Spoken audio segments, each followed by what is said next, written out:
Hello, hello, all you amazing people out there. My name is Elizabeth Giles, and I am coming to you from the Stampin' Unicorns Craft Room here in central Wisconsin.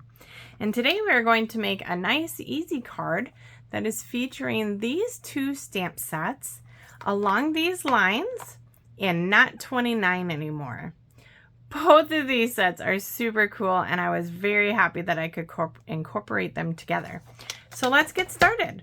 This card was for a recent class that I had, so everything is already pre-cut for us. First, we are starting with thick, basic white cardstock.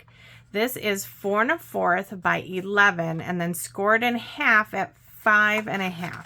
We're going to go ahead and fold our card base and burnish the edge. So even though I score it, I always want to make sure that I'm lining up these edges, because scoring doesn't always mean that it's in the right spot. And then once you line up the edges, then give it a good go. All right, here is our card base. We're going to start off by stamping the inside. And the reason why I'm doing that is because we're going to be covering one whole side. So if we mess up on the inside, that can then become my card front.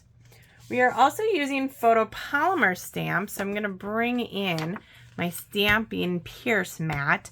That's going to give us a little bit more of an edge when we're stamping inside. Now I have 2 sentiments for the inside, and then the cake, which we will also be stamping on the outside. So the first thing I'm going to do is stamp this free cake. The reason why I'm stamping this first is so that I know I have enough room for my cake. There's a little piece on here. All right, everything's getting stamped in Memento black ink as well. I do not like to use StazOn with my photopolymer. It just seems to get a little bit not very friendly with it. It likes to stick. So Memento black, it works just as well.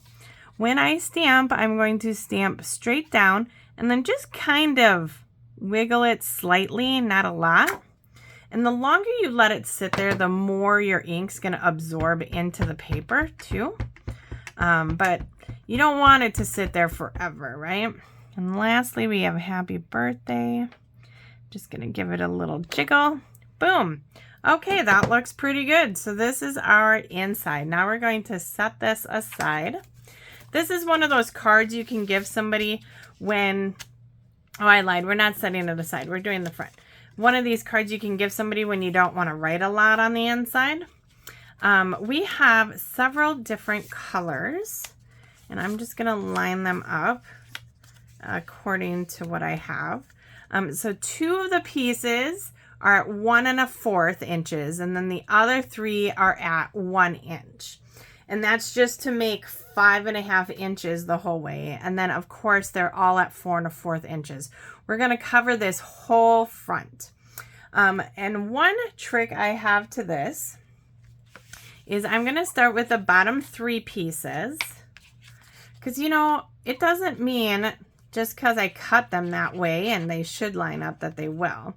But we'll start with the bottom 3, and we're going to line it up on the bottom of the card. And sometimes they're a little bit longer than the card, sometimes they're not. So we'll give that a healthy trim when we get that far. But just gonna like use each piece and just get it right in there. The colors that I used, this one in my hand is Flirty Flamingo. This is Fresh Freesia. We have the green, oh my gosh, I just forgot, Lemon Lime Twist. And then we have Peach Pie and Coastal Cabana. So some pretty bright colors. Now we have these bottom 3 on. We're going to do the top 2 together. Oop, get out of that ink pad. And if there's a gap there, it's okay. We're adding ribbon to the front. So if there ends up being like a little gap between our Flirty Flamingo and our Peach Pie, it'll be okay. But that's just a little trick. Sometimes they end up overlapping, like you just never know. Yeah, so we have just a smidge of a gap there, which is absolutely just fine because it'll go away. It will go away. Okay, so whatever 5, 2, 3, whatever colors you choose, we're just covering the whole front of this card. Then we're going to come in with this birthday cake and we're going to just stamp it all over. I need a piece of scrap paper. I mean, and honestly, we're just stamping it, re-inking, turning our card, like just getting all up in there.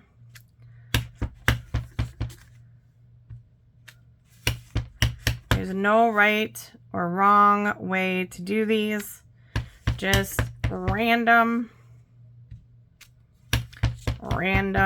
cakes. I always focus on getting my middle the best because you can always add just like little things on the outside, right? So come back in there, add a few candles where you need to. There. Okay, that's the whole front. It was so hard, right, you guys?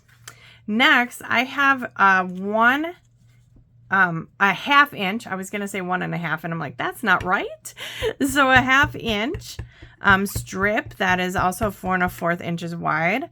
And just going to stamp the so many candles sentiment right on there.